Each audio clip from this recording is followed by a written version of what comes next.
Hello বন্ধুরা, সকলকে প্রথমেই জানাই গুড মর্নিং। আজকের ব্লগটা হচ্ছে যে সকাল থেকে 10টা পর্যন্ত ডিউটি যাওয়ার আগে পর্যন্ত আমি কি করি তোমাদের সাথে শেয়ার করব। ফার্স্টেই আমি ঘুম থেকে উঠে বিছানাতে বেড কভারগুলো আমি গুড়িয়ে নিয়েছি। তারপর হচ্ছে যে আমি চলে গেলাম ঝাড়ু দিতে। এটা আমার পার ডে ডিউটি। অফিস যাওয়ার আগে আমি সবসময়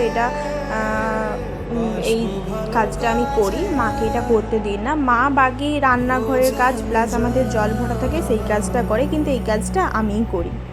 তো এই কাজটা আমি করে নিচ্ছি। করার পর চলে গেলাম আমার হচ্ছে যে ডিউটিতে যে প্রতিদিন যে ড্রেসগুলো পরিয়ে সেটা তো রাত্রে এসে ধোয়াটা সম্ভব নয়, তো সেই ড্রেসগুলো আমি ধুতে হবে। প্রতিদিন সকালবেলা আমি সেই ড্রেসগুলো ধুয়েই আমি অফিস যাই।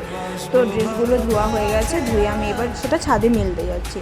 ছাদে মিলতে গিয়ে আজকে যেহেতু ভালোই রোদ দিয়েছে, তো ছাদে মিলে দিয়ে এসে ব্রাশ ট্রাশ করে সপ্তাহে 2 দিন আমি শ্যাম্পু দিই। তো হচ্ছে যে আজকে ছিল বৃহস্পতিবার দিন আমি হচ্ছে যে শ্যাম্পু টেম্পু দিয়ে স্নান টান করে এসে আমি আমার রুমে ভালো করে বিছানাটাকে ঝেড়ে নিচ্ছি। ঝেড়ে নেওয়ার পর এদিকে রুমের সব পর্দা, জানালার পর্দা এগুলো সব আমি সরিয়ে নিচ্ছি, গুছাগুছি করে নিচ্ছি। তারপরেই আমি চলে যাচ্ছি লেবু জল খেলে নিজের বডিটাকে হচ্ছে ধরে রাখা যায়, মানে নয় মোটা নয় রোগা যেটাকে বলে। তো আমি প্রতিদিন সকালবেলা লেবু আর মধু জল খাই, এটা মা আমাকে বানিয়ে দেয়। এটা হচ্ছে স্নান করার পরেই আমি খেয়ে নিই। খাওয়ার পর এদিকে যেহেতু আমি আজকে শ্যাম্পু দিয়েছিলাম, তো আমার চুলটা ভেজা ছিল, ভালো করে চুলটা মুছে নিচ্ছি। ডিউটি যাব, চুল ভেজা চুল মানে খোলা চুল, তো একটু হালকা করে না ক্লিপ আটকালেই বাসে যখন যাব তখন চুলটা উড়বে, তো একটা অস্বস্তি বোধ হবে। তো সেই জন্য ভালো করে চুলটা মুছে নিচ্ছি। মুছে নেওয়ার পর আমি একটা সিরাম ইউজ করব চুলে, যাতে রাস্তার কোনো ধুলা ময়লা আমার চুলে না প্রবেশ করতে পারে আর চুলটা যাতে ড্যামেজ হয়ে যায়। কারণ আমার চুলটা অলরেডি স্ট্রেটনিং করা। স্ট্রেটনিং চুলে তোমরা খুব ভালো করেই জানো, স্ট্রেটনিং চুলে খুবই যত্ন করতে হয়। তো আমার অত সময় হয় না যত্ন করা, যতটা করা ততটা করছি। এদিকে চুলে আমি সিরামটা মেখে নিচ্ছি আর সেদিকে মায়ের সাথে গল্প করছি। আসলে যতক্ষণে ডিউটি যাই ততক্ষণ পর্যন্ত সকাল 6টা থেকে 10টা পর্যন্ত মায়ের সাথে অল টাইম বকবক করতেই থাকে। যে কোনো কাজ করি, এমনকি খেতে বসার সময়ও আমি মায়ের সাথে গল্প করি। তো মাথায় সিরাম মাখছে আর এদিকে মায়ের সাথে গল্প করতে করতে সিরাম মাখাটা কমপ্লিট। আর ওইদিকে আমার মা চা বানিয়ে আমার জন্য রেখে দিয়ে গিয়েছিলো। তো আমি কি করেছি, মাকে বলছি তোমাকে কিছু করতে হবে না, আমি চাটা বেড়ে নিয়ে খেয়ে নিচ্ছি, কারণ নিজেকেও একটু কাজ করতে হয়, সবসময় কি মা করে দেবে। তো নিজে চাটা বেড়ে খেয়ে নিচ্ছি আর এদিকে ভাতও বসিয়ে দিয়েছে। মা ভাবছে আমি ভাত খেয়ে যাবো, যেহেতু আমি প্রতিদিন খেয়ে যাই। কিন্তু সত্যি কথা বলতে বন্ধুরা, আমার প্রতিদিন ভাত খেতে একদমই ভালো লাগে না। আজকে আমার মনটা খুব একটা ভালো ছিল না, তাই জন্য ভাত খাইনি।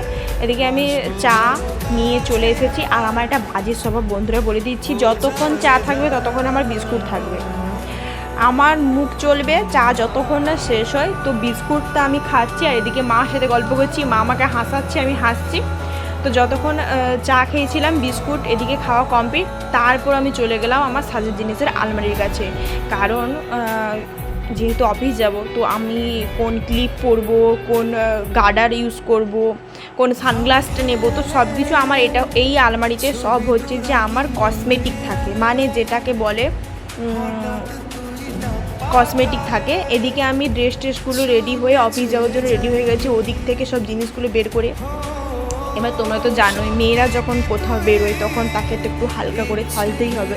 লিপস্টিক আর কাজলটা তো মাস্ট বি দরকার আমার, বিশেষ করে আমার লিপস্টিক পরতে খুবই ভালো লাগে আর কাজল পরতেও। যেহেতু রোদে বেরাবো দিনের বেলা, তো হালকা করে মুখে একটা সান পাউডার, মানে যেটাকে প্রোটেক্ট করে, রোদ থেকে স্কিনটাকে প্রোটেক্ট করে, সেটা আমি ইউজ করে নিই।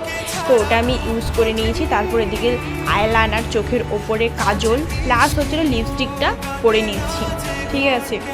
তো চুলটা আমার ভিজা, চুলটা আমার শুকায়নি, তো সেই জন্য আমি চুলটা হচ্ছে যে হালকাভাবে কিছু ক্লিপ দিয়ে আটকে যাব, যাতে বাসে আমার চুলটা এলোমেলো না হয়ে যায়, সেরকম কিছু প্ল্যানিং করব।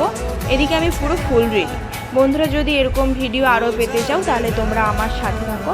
আর আমি বাসের ভিডিওটা দেখাতে পারলাম না, বাস থেকে নেমে এখন হাঁটছি অফিসের দিকে। টাটা।